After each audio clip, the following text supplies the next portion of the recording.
भारत का ओलंपिक में athletics medal जीतने का 121 साल का इंतजार खत्म हो गया है। जेवलिन थ्रोअर नीरज चोपड़ा ने देश को इस खेल में गोल्ड मेडल दिलाया। उन्होंने शनिवार को खेले गए फाइनल मुकाबले में 87.58 मीटर के बेस्ट थ्रो के साथ जेवलिन थ्रो का गोल्ड मेडल अपने नाम किया। ओलंपिक के व्यक्तिगत स्पर्धा में स्वर्ण जीतने वाले नीरज चोपड़ा दूसरे भारतीय खिलाड़ी हैं। इससे पहले अभिनव बिंद्रा ने बीजिंग ओलंपिक में स्वर्ण पदक अपने नाम किया था। ओलंपिक खेलों में नीरज चोपड़ा ने इतिहास रच दिया, जिसके बाद वो काफी भावुक नजर आए। नीरज चोपड़ा ने गोल्ड मेडल मिल्खा सिंह समेत हर उस एथलीट को समर्पित किया जो ओलंपिक के मेडल से चूक गए थे। नीरज चोपड़ा ने ये उम्मीद भी जताई है कि उनके पदक जीतने से भारत में एथलेटिक्स में बड़ा बदलाव होगा। Neeraj, can you just show me that medal? नमस्ते मैम। नमस्ते। Wow, congrats, congrats. I'm really proud of you. Thank you so much ma'am. आप सभी जो सीनियर एथलीट हमारी प्रेरणा है और आप सभी की मेहनत काफी मतलब उनकी रिस्पेक्ट करते हैं हम, क्योंकि आप सभी ने जो इंडिया के लिए किया है और हम आपके सभी सीनियर एथलीट के कदमों पे चल रहे हैं और कोशिश करेंगे कि हम और बेटर करते जाएं और आगे आने वाली जनरेशन अपनी एथलेटिक्स में और अच्छी हो। ओलंपिक में गोल्ड मेडल जीतने के बाद नीरज चोपड़ा को पीएम मोदी ने बधाई दी। पीएम ने कहा कि पूरे देश को आप पर गर्व है, आपने सभी को बहुत खुश कर दिया है। कुछ समय पहले नीरज जख्मी हो गए थे, जिस वजह से उनकी ट्रेनिंग पर काफी असर पड़ा, लेकिन फिर भी उन्होंने हिम्मत नहीं हारी और टोक्यो ओलंपिक में कमाल कर दिखाया। पानीपत ने पानी दिखा दिया। सभी का बहुत ज्यादा दुआएं थी, तो उनकी दुआएं काम आई आज। लेकिन इस बार एक तो ओलंपिक एक साल डिले हुआ, तो आपको एक साल ज्यादा मेहनत करनी पड़ी और कोरोना में अनेक संकट आए, अनेक मुसीबतें आई, बीच में आपको चोट भी आई थी, लेकिन उसके बावजूद भी आपने बहुत बड़ा कमाल करके दिया। हरियाणा सरकार ने एथलेटिक्स में भारत का पहला ओलंपिक पदक जीतने पर नीरज चोपड़ा को नकद पुरस्कार देने की घोषणा की।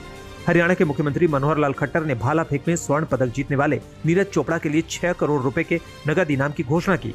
इसके अलावा प्रथम श्रेणी अधिकारी की सरकारी नौकरी देने का भी ऐलान किया। वास्तव में जैसे कहते हैं ना, टोक्यो में हरियाणा के छोरे ने लठ गाड़ दिया, और लठ क्या भाले वाला लठ गाड़ दिया। छोरे ने कमाल कर दिया। अपेक्षा के अनुरूप जैसा हम पहले भी सोचते थे कि गोल्ड हमको मिलेगा, गोल्ड मिला। और इस अवसर पर 13 तारीख को अभिनंदन तो हम करेंगे ही। उनको जो हमारी पॉलिसी है उसमें 6 करोड़ रुपए की राशि वो भी दी जाएगी। ओलंपिक में नीरज चोपड़ा के गोल्ड पदक जीतने के बाद पूरे देश में जश्न का माहौल है। नीरज चोपड़ा के परिवार वालों को भी लगातार बधाइयां मिल रही हैं। नीरज के पिता ने कहा कि उन्हें अपने बेटे की उपलब्धि पर गर्व है। वहीं नीरज की मां ने कहा कि बेटे के देश लौटने पर उसका शानदार स्वागत किया जाएगा। कुश्ती में बजरंग पूनिया ने भारत को कांस्य पदक दिलाया है। भारत के स्टार रेसलर बजरंग पूनिया ने फ्री स्टाइल कुश्ती के 65 किलोग्राम वर्ग में कजाकिस्तान के पहलवान को 8-0 से हरा दिया।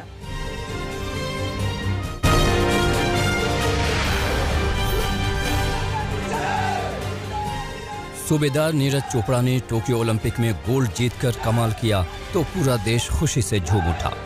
इस मौके पर राजपुताना राइफल्स के जवानों ने इस कामयाबी पर जश्न मनाया। तमाम जवानों में खुशी का ठिकाना नहीं रहा।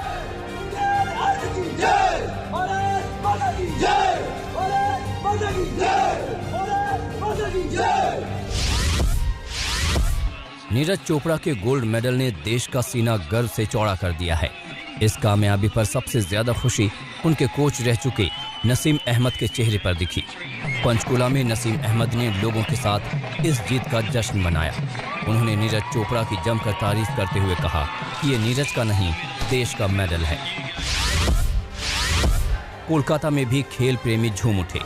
ओलंपिक आयोजन के आखिरी दूसरे दिन इस शानदार कामयाबी पर वहां लोग जमकर झूमे। तिरंगे और अबीर के साथ लोगों ने खुशियां मनाई। लोगों ने इस ऐतिहासिक पल को अपनी यादों में समेटा और एक दूसरे का मुंह भी मीठा किया। बिहार के छपरा में नीरज चोपड़ा की कामयाबी को लेकर स्थानीय खिलाड़ियों ने एक दूसरे को मिठाइयां बांटी, साथ ही जमकर आतिशबाजी भी की। टोक्यो में तिरंगा लहराते ही लोगों की खुशी का ठिकाना नहीं रहा। कानपुर में भी जीत का जश्न मना। खुशी के इस मौके पर लोगों ने आतिशबाजी की और भारत माता की जय के नारे भी लगाए। ओलंपिक में कल का दिन भारत के नाम रहा। भाला फेंक में नीरज चोपड़ा ने गोल्ड जीता तो बजरंग पूनिया ने भी कांस्य पदक जीतकर देश का मान बढ़ाया। इस जीत का जश्न भी देश ने मनाया।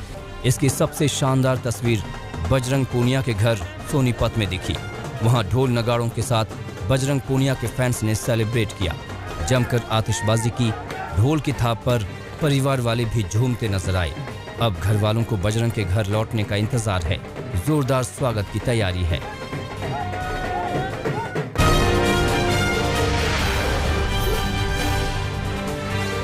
टेरर फंडिंग केस में एनआईए ने आज बड़ी कार्रवाई की है। जम्मू कश्मीर के अलग अलग हिस्सों में 40 से ज्यादा जगहों पर छापेमारी हुई है। ये रेड 13 जिलों में हो रही है।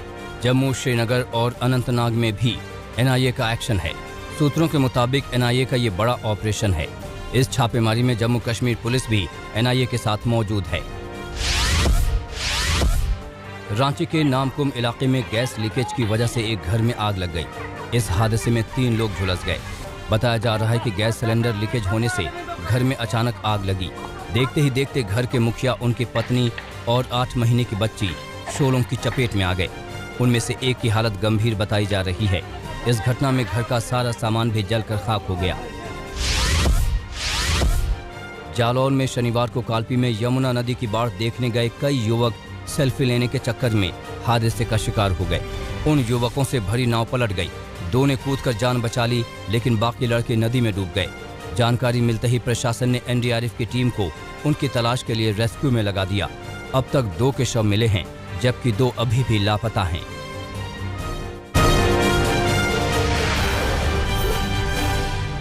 आज बीजेपी अध्यक्ष जेपी नड्डा के यूपी दौरे का दूसरा दिन है, जहां वो विधानसभा चुनाव का रोड मैप तैयार कर रहे हैं।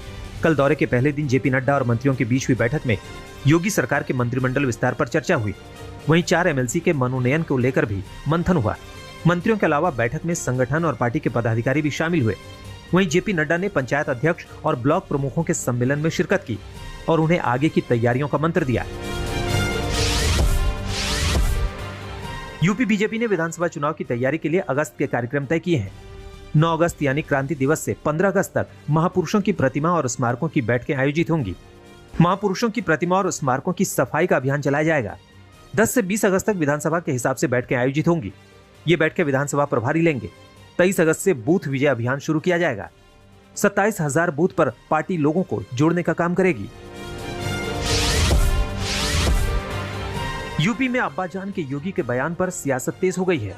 पंचायत आज तक के कार्यक्रम में अखिलेश के सवाल का जवाब देते हुए योगी ने मुलायम सिंह को अब्बाजान कहकर तंज किया था, जिस पर अब अखिलेश यादव ने सवाल खड़े किए हैं।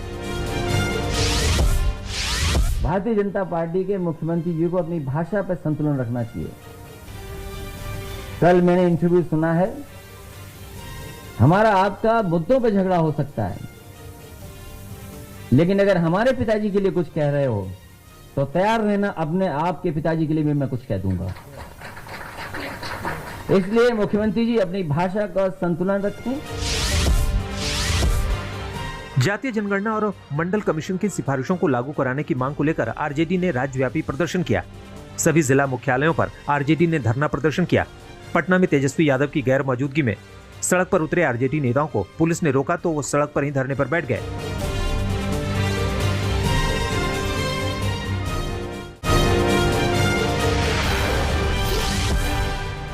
राजस्थान के कोटा, बूंदी और झालावाड़ में बारिश की वजह से हालात लगातार खराब हो रहे हैं। कोटा के सांगोद में स्थिति दिनों दिन बिगड़ रही है। पूरा का पूरा इलाका पानी में डूबा हुआ है। साथ ही कई गांवों का संपर्क भी कट गया है। एनडीआरएफ की टीमें लगातार रेस्क्यू ऑपरेशन में लगी हुई हैं, ताकि सैलाब के बीच फंसे लोगों को निकाला जा सके। लोकसभा स्पीकर ओम बिरला ने राजस्थान के बाढ़ प्रभावित इलाकों का दौरा कर हालात का जायजा लिया और लोगों तक जल्द से जल्द मदद पहुंचाने का निर्देश दिया। हाड़ौती संभाग के अंदर तेज बारिश और लगातार बारिश के कारण कई जगह बाढ़ के हालात बन चुके हैं। देर रात्रि को सांगोद और 2 गांवों के अंदर टापू करने के कारण भयंकर स्थिति हो चुकी थी। रात को ही केंद्रीय होम सेक्रेटरी से बात करके, राज्य के होम सेक्रेटरी से बात कर राज्य से रिक्वेस्ट भिजवाई और एक हेलीकॉप्टर मंगाया गया, ताकि अगर रेस्क्यू की आवश्यकता पड़ेगी तो उनको रेस्क्यू किया जाएगा। मध्य प्रदेश के गुना के सोंडा गांव में रेस्क्यू ऑपरेशन चलाकर प्रशासन ने 150 से ज्यादा लोगों को सुरक्षित निकाला। भारी बारिश के बाद पार्वती नदी में आई उफान से पूरा गांव पानी के बीच घिर गया था और इसका संपर्क पूरी तरह से कट गया था। एमपी के साथ ही राजस्थान प्रशासन ने लोगों को बचाने के लिए ज्वाइंट ऑपरेशन चलाया और 6 घंटे की कोशिशों के बाद लोगों का रेस्क्यू किया गया। गाँव से निकाले गए लोगों को राहत शिविर में रखा गया है। पार्वती नदी में पानी कम होने के बाद ही इन लोगों का गाँव लौटना संभव हो सकेगा। एनडीआरएफ के जांबाज इन जवानों ने लगातार ऑपरेशन करके बाई बोट और बाई हेली दोनों ही कमांड ऑपरेशन कर करके यहाँ पे लगभग 150 लोगों के लगभग हम लोगों ने निकाल दिया है और अभी भी रेस्क्यू चल रहा है कि और अभी अगर व्यक्ति होंगे तो हम निकालेंगे। मध्य प्रदेश के अशोकनगर में लगातार बारिश की वजह से हालात बदतर होते जा रहे हैं। अशोकनगर के बहादुरपुर कस्बे में केथन नदी का पानी कई बस्तियों में घुस गया है और लोग यहाँ फंसे हुए हैं। ऐसे हालात के बीच बहादुरपुर थाने में तैनात सब इंस्पेक्टर और 2 पुलिस वाले ने 35 लोगों को सुरक्षित जगहों पर पहुंचाया। यूपी के औरैया जिले में इन दिनों यमुना नदी अपना कहर बरपाए हुए है। यमुना नदी का जलस्तर बढ़ने से अजीतमल इलाके के कई गांवों में पानी भर गया है। यमुना के बढ़ते जलस्तर को देखते हुए गांव वाले बहुत डरे हुए हैं। वाराणसी में गंगा नदी का जलस्तर बढ़ने के बाद बाढ़ का खतरा बढ़ता जा रहा है। वाराणसी में गंगा नदी खतरे के निशान से महज 1 मीटर की दूरी पर है। वाराणसी में गंगा के बढ़ते जलस्तर को देखते हुए जिला प्रशासन ने अलर्ट जारी किया है। सभी बाढ़ चौकियों को सक्रिय कर दिया गया है। इसके साथ ही हेल्पलाइन नंबर भी जारी किया गया है। गंगा नदी का जो जलस्तर वाराणसी में है वो डेंजर लेवल पे चेतावनी बिंदु पर 70.26 मीटर होता है। अब वर्तमान में आज सुबह की स्थिति के अनुसार 70.36 मीटर पे वो बह रहा है। तो 0.1 जो मीटर है वो चेतावनी बिंदु से गंगा ऊपर आ चुकी है। इस कारण से हमारे शहर के 3-4 एरिया में जो लो लाइंग एरिया हैं वहाँ पे पानी भरा है। इसमें कोनिया सरैया का एरिया है। लगभग 200 परिवार डिस्प्लेस होके अलग अलग सरकारी बिल्डिंगों में ठहराए गए हैं। उनको राशन किट आदि का वितरण किया जा रहा है। अच्छी बात यह है कि लोकल बारिश ना होने की वजह से कोई इमीडिएट प्रॉब्लम शहर में नहीं है।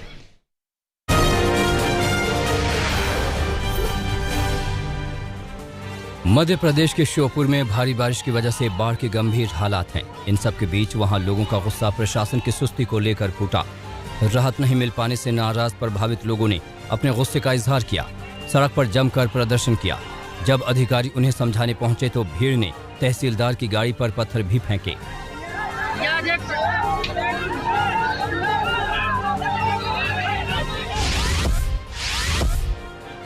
यूपी के फतेहपुर के जाफरगंज इलाके में यमुना नदी का जलस्तर बढ़ने से गांव के अंदर पानी घुस गया। इस वजह से गांव के लोग बाढ़ में फंस गए। उन सभी लोगों को बचाने के लिए रेस्क्यू ऑपरेशन शुरू हुआ। यूपी के कारागार राज्य मंत्री जय कुमार जैकी और तमाम अधिकारी प्रभावित इलाके में पहुंचे। मंत्री ने पीड़ितों को हर मुमकिन मदद पहुंचाने का आदेश दिया। संगम नगरी प्रयागराज में गंगा और यमुना दोनों नदियां उफान पर हैं। नदियों में उफान से अब लोगों की मुश्किलें भी बढ़ गई हैं। गंगा यमुना के तटीय इलाकों और मोहल्लों में बाढ़ का पानी घुस गया है। सरोरी और छोटा बघाड़ा इलाके में सैकड़ों घर और गलियों में पानी भर गया है। इन सब के बीच एनडीआरएफ, एसडीआरएफ और जल पुलिस ने मोर्चा संभाल रखा है। लगातार अनाउंसमेंट कर लोगों को सुरक्षित स्थानों पर जाने की नसीहत दी जा रही है। परिवार को अतिशीघ्र सुरक्षित स्थान पर ले जाने का कष्ट करें। यूपी के हापुड़ में युवक की पिटाई का वीडियो वायरल हो रहा है। लोहिया पार्क में छेड़खानी करते युवक की 2 गार्डों ने जमकर पिटाई कर डाली। युवक का आरोप है कि पार्क में मौजूद एक युवती के साथ वो छेड़छाड़ और अश्लील हरकतें कर रहा था। पिलखुआ विकास प्राधिकरण ने वीडियो को 1 हफ्ते पुराना बताया है। इस बीच दोनों गार्ड पर कार्रवाई की गई है। गाजियाबाद में ट्रैफिक पुलिस कांस्टेबल को सस्पेंड कर दिया गया है। एसएसपी ने यह कार्रवाई की है।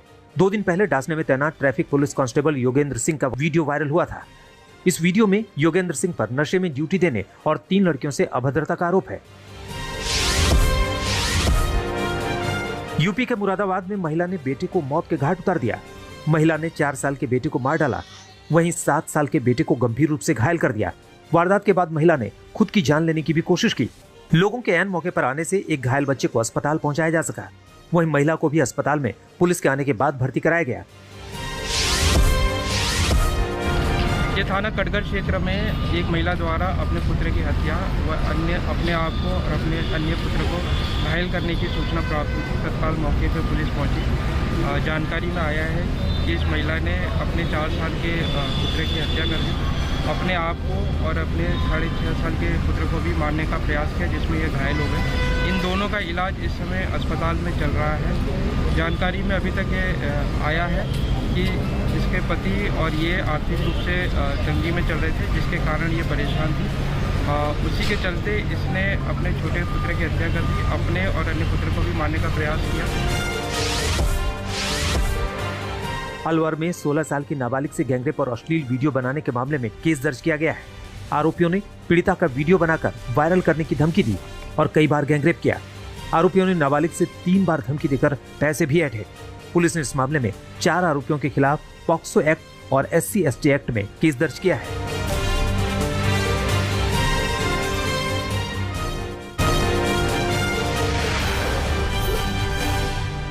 टोक्यो ओलंपिक के आयोजकों ने की खेल से जुड़े कोरोना के 22 नए मामले आने की पुष्टि। अब तक टोक्यो ओलंपिक से जुड़े मामले 404 के आंकड़े के पार पहुंचे। टोक्यो में तेजी से बढ़ रहे डेल्टा वेरिएंट से जुड़े केस। जापान में भी कोरोना के मामले में रिकॉर्ड बढ़ोतरी, 10 लाख के पार पहुंचे कोरोना केस। कोरोना की उत्पत्ति को लेकर अमेरिका और चीन में बढ़ी तनातनी। चाइना मीडिया ग्रुप ने अमेरिका को नॉर्थ कैरोलिना स्थित राल्फ बैरिक लैब की जांच कराने की दी थी नसीहत। अमेरिका के विदेश मंत्रालय ने पिछले साल सितंबर में वुहान से कोरोना के पहले मामले को लेकर जारी किए थे सबूत।